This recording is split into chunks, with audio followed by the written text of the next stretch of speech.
that bright?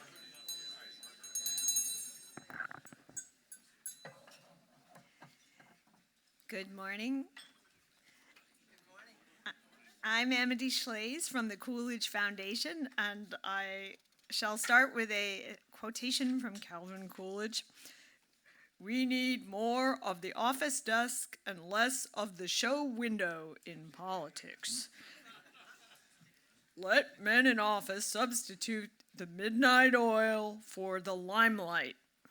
More desk, less window. No limelight, midnight oil." So that's what Coolidge said over 100 years ago when trying to explain the profession of government. The lines sound a little meager, a little modest, but there is also something consoling, elevating, even elating about the midnight oil. Hard work is not only a refuge, it is a feast for minds like yours.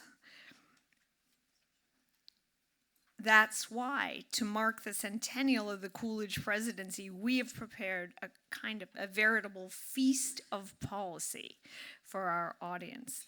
We're going to learn about government from President Coolidge. At the conference, you will hear all about Coolidge's life, from his boyhood in Vermont to his final fateful decision not to run again, made at Mount Rushmore in 1927.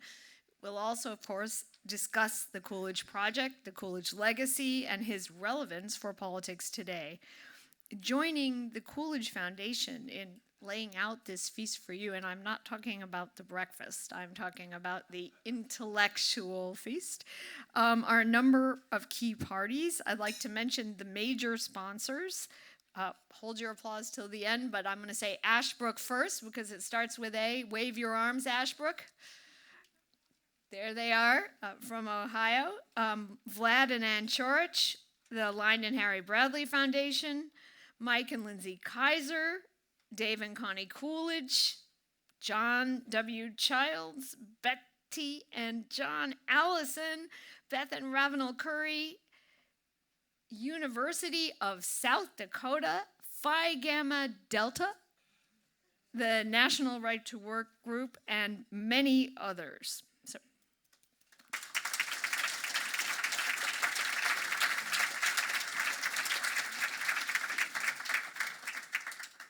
But there are other key supports giving you this banquet. One party is the Coolidge Senators, over 100 strong today. Young people have come to Washington to help us study Coolidge and reason together. You think of these senators as you're also our Coolidge ambassadors, senators. A second provider is the very gracious Library of Congress, our co-host for this event. We can't begin to convey how grateful we are to you, to the library, one, for digitizing Coolidge's papers, which has happened just now, and for showcasing them in the excellent show at this conference that you'll see tonight. We are grateful to the Librarian of Congress, and we are grateful to Coolidge's special friend, Meg McAleer, from whom you'll hear in a minute. Another key entity present and helping and leading is the state of Vermont, where we serve Coolidge tourists at Plymouth Notch, the presidential birthplace. You'll be hearing from U.S. Senator Pete Welch of the state after Meg. We said this conference is about policy. The final key stakeholder here is those who have come not just because of Coolidge's celebrity, which is distinct, but because of the policy banquet. And I hope we do walk away sated with knowledge. To welcome you, someone I would consider a star of policy, someone who has given his life to improving policy and under midnight oil in so many areas, budgeting, cost of it, higher ed, and character. That is Mitch Daniels. And now I would like to welcome Meg McAleer of the library to the stage.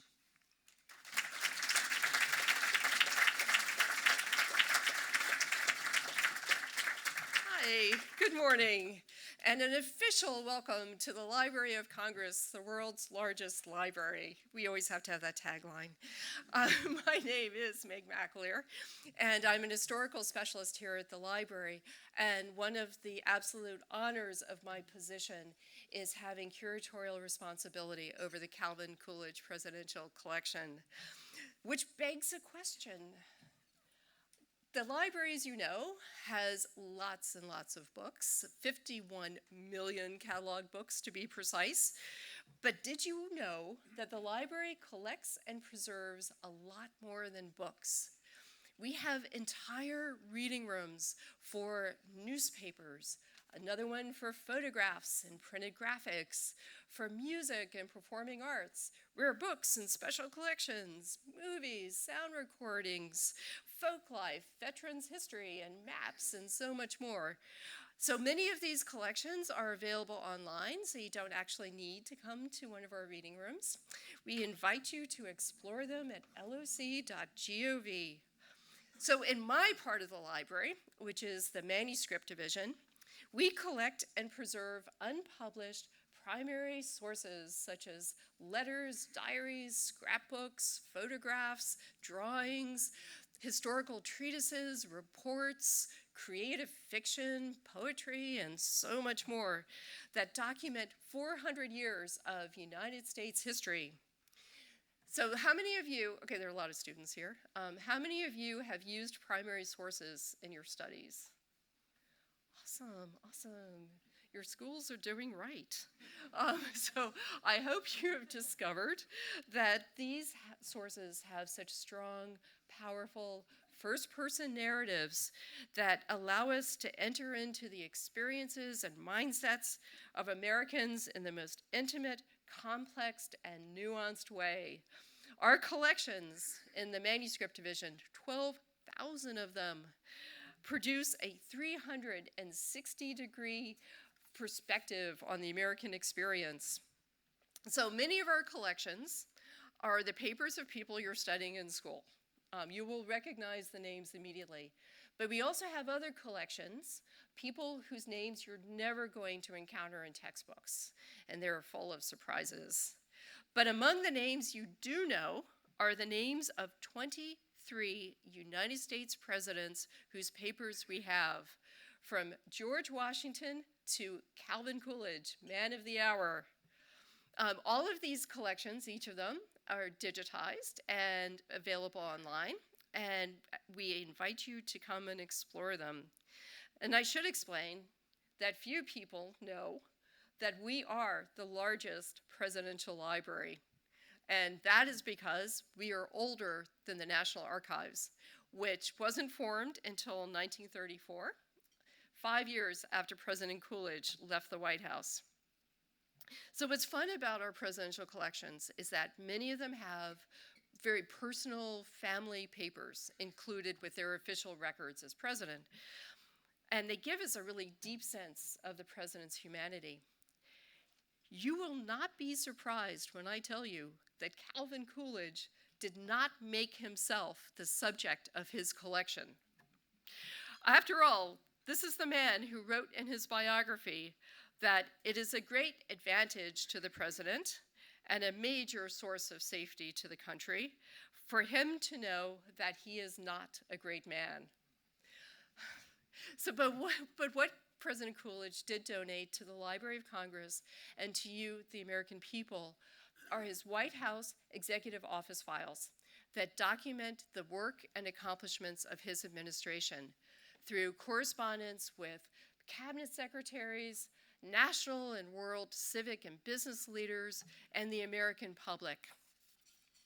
If not intensely biographical about Coolidge, by intention, it does provide a really rich, intimate biography of America in the 1920s, a decade of profound social change and intense debate, not unlike our own. So Americans, I just want to point out, have never been shy about telling their presidents what to do. And this collection is an absolutely extraordinary compendium of their perspectives. So as custodians of the Calvin Coolidge Presidential Collection, we were delighted that the Calvin Coolidge Presidential Foundation agreed to hold their centennial celebration here at the library. And we are delighted for another reason as well. Libraries are places to seek what inspires you and to encounter perspectives that challenge you, precisely because they're different than the ones you hold. Libraries are about sparking conversation and making connections, about agreement and dissent, about engagement and civility. So for all these reasons, we are pleased to welcome the Calvin Coolidge Presidential Foundation and all of you for what promises to be a very stimulating and thought-provoking symposium on the nation's 30th president, Calvin Coolidge. So thank you and welcome.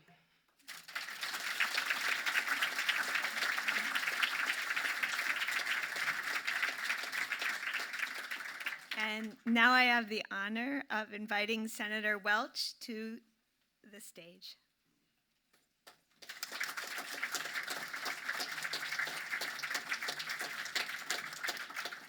Thank you, Amity. I am really, really thrilled to be here. I live very close to Plymouth Notch, and I'm going to brag about that for a minute. And I want all of you to come up, but I am from Vermont, and Windsor County is where Plymouth Notch is. And if you just go down Route 4 through Woodstock and get to Bridgewater Corners, and you take a left on Route 100A, familiar places to all of you, go down a few miles, you come upon this extraordinarily modest, iconic Vermont farmstead. And I remember the first time I was there. It was like 40 years ago. And I was not really aware of it. And I saw this modest little sign. It was the Calvin Coolidge homestead. And it was such a thrill to be there. And I couldn't quite tell why. But as I was listening to Meg talk, and also, Amity, what you were talking about, with how policy matters, and it's so wonderful to have the young folks here who are the Coolidge senators, I guess. Policy matters. Character matters.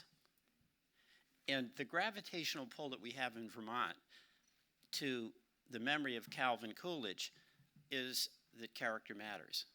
I mean, you mentioned the midnight oil, more desk, less window. And that's so tough. I was speaking to the young people now. In an age that was invisible to Calvin Coolidge and everyone else, where everything is so intoxicated with social media and immediate stimulation and hits and immediate gratification. And you're in a world that those of us who are older did not have to contend with. That's a challenge. Calvin Coolidge didn't have to contend with it. But what he did was so grounded in human interaction and the values of small communities and rural life. And there's so much, I believe, we can learn from those values that were so embodied in Calvin Coolidge. That hard work mattered, loyalty to your neighbors mattered, that doing things that benefited your local community mattered, that, yes, policy mattered. He was a man of very strong, very conservative views. But what his conservative views included was not just that he live an honorable, moral life, but that part of his sense of personal responsibility was to invest himself in building institutions. It could be the local community bank. It could be the local volunteer fire department. It could be, as it turned out for him, the presidency. That sense of personal responsibility extended beyond his own responsibility to live an honorable life, but to actually contribute to the creation of institutions that would carry on those values. And that's a very humble, very modest understanding of his own limitations, but where he could contribute. So to the young folks who were here, this is what an opportunity for you to be hearing from folks who have led this life focusing on policy, but where that policy is about building community and where community starts right in your own neighborhood. So I want to express my gratitude to the Coolidge Foundation. I want to encourage all of you to come up and see this beautiful part of Vermont. Bring your hiking shoes, bring your bathing suit in the summer, bring your skis in the winter. But come on up. Thank you all very, very much.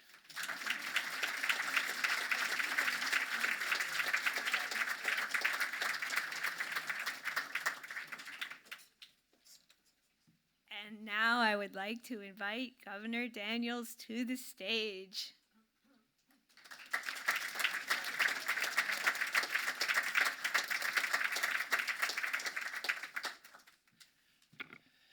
I'm here for a multiplicity of reasons. Three I can think of quickly. The first and foremost is because Amity told me to show up. If Amity told me to, I would watch reality television or listen to rap music. This assignment, of course, is much more pleasant than either of those. And I'm here, secondly, because of my regard for this organization, which I've watched and tried to help a little bit when I got the chance. What a noble undertaking.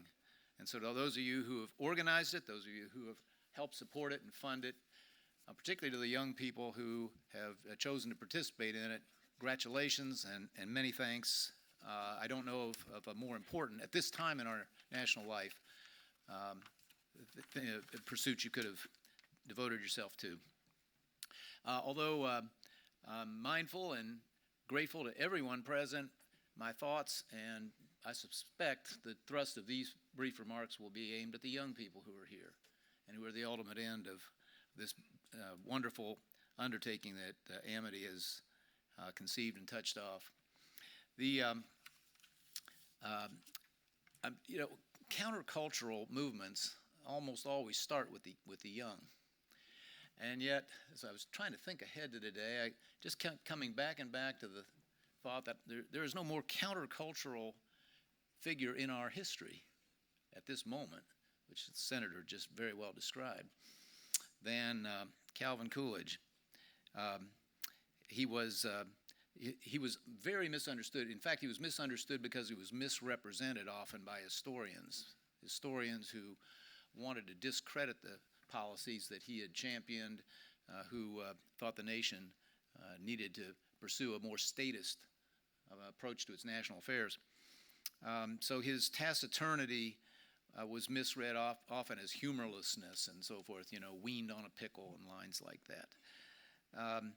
His firm commitment to policies of economic freedom was misrepresented as some sort of soulless materialism. But the students here and everyone here will remember that this is the man who said that prosperity is an instrument to be used, not a deity to be worshipped. He was always about bigger purposes and more eternal things, again, as the senator presaged. So what we can learn from Coolidge, I think, what we can take from him are the elements of a potential countercultural moment in a nation which some of us think is in serious need of a cultural course correction. His style's already been mentioned. I can't think of a style less in sync with the zeitgeist of today. Does anybody else think it's sort of coincidental or ironic? I mean, his name alone. So the most enduring slang term that I can think of that has transcended now multiple generations is cool. Now, cool, for when it started, as at least the way I remember, the cool figures of days gone by meant calm, unruffled, unflappable, cool under pressure. Fonz or somebody.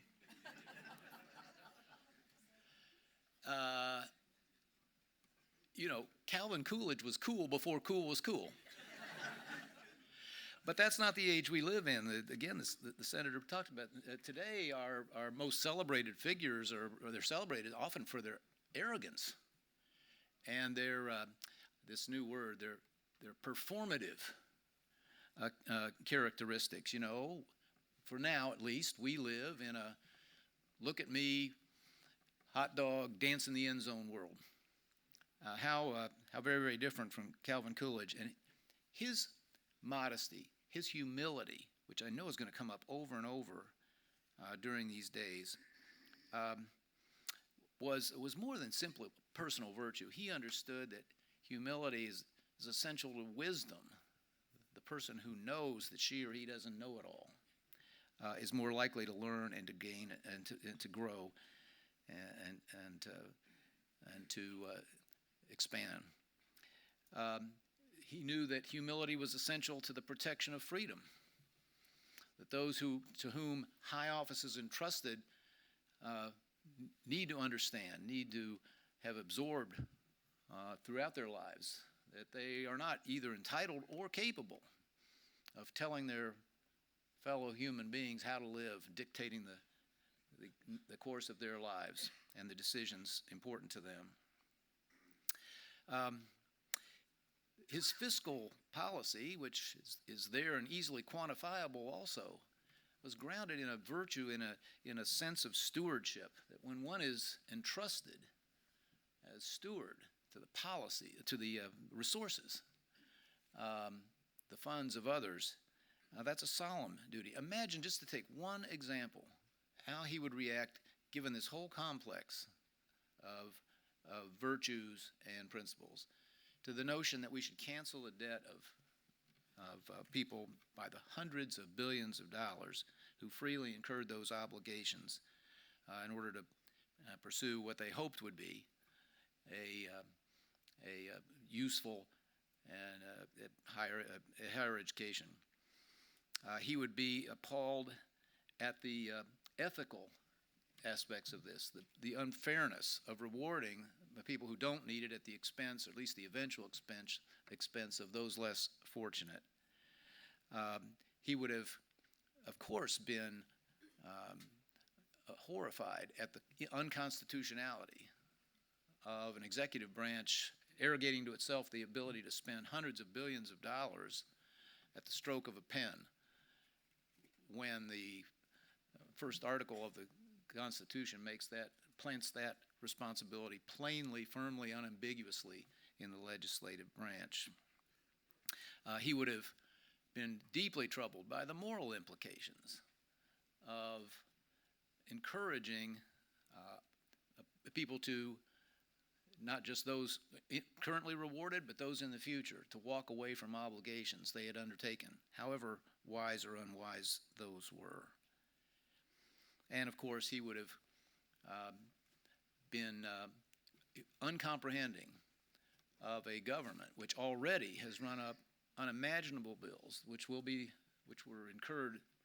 debts which were incurred not for investment in the future of younger people, but for consumption in the current day. One of the most selfish acts, and historically this will be one of the least excusable actions of any government ever. I don't think it's melodramatic to say, certainly others say it more and more often, that we're approaching one of those moments that a free society is especially vulnerable to. That is to say, some real jeopardy to our free institutions, consent of the governed, our way of life. That should be neither surprising, because history is full of failed experiments to move away from autocracy and decision-making by kings and despots and tyrants and warlords. But it should not be, neither should it be completely dispiriting, because this country has been through such moments before and somehow found a way to come out well. We could use a Coolidge, at least in a modern form, at least maybe one who has to conform his taciturn style to the communication modes of the day. But one who would, once again, help the nation find a vocabulary of common purpose, of placing the future ahead of the present, one's children and grandchildren and theirs ahead of one's own interest today. Again, this has happened before. I just finished reading probably the, I don't know, 5th biography of Ulysses Grant. And as in the run-up to this meeting, I was struck by so many parallels between these two. Grant, like Coolidge, was misrepresented by history for a very long time and underappreciated for a very long time. Largely Southern historians eager to build the notion of the lost cause. But he was once described as someone who could be, quote, silent in multiple languages. Who does that sound like? He had, like Coolidge, a rarely displayed but very sly humor. Another sign of humility, another sign of someone who's not so full of themselves that they think they can tell the rest of the world how to live. Once someone said to Grant that the rather imperious New England senator, not that they all are, Edwin Sumner, they said that he was told Edwin Sumner didn't believe in the Bible. Grant said, well, he didn't write it.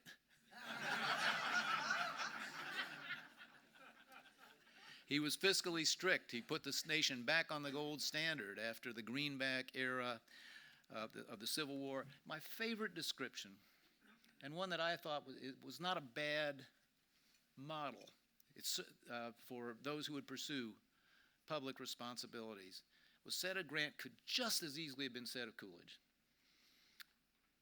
Shelby Foote wrote, "There was no nonsense in him, no sentiment, just a plain businessman of the Republic." Now that's not a bad goal to shoot for, it seems to me, and nobody embodied it more than our 30th president. So, I would say to everybody of every age here, but especially to the young people, if it looks like the country's got some troubles, I agree, it does. But we should never surrender to the idea that we can't overcome those. Paul Johnson wrote, "There are no inevitabilities in history." And even though from its founding it was clear to those who created this nation of freedom that this was an iffy prospect, the language on the first coinage of the early republic said, "Exito in dubio est." It means the outcome is in doubt, and it always will be in this fragile experiment of letting free people, people of individual dignity, govern themselves and not submit to the dictates of despots and others. So, one more thing about Grant. Much like Coolidge, nobody saw him coming. And yet, when the nation needed these men most, they were there. I think they'll be there again. To the senators in the room, I suspect maybe one of them will be you. Thanks for having me. Have a great conference.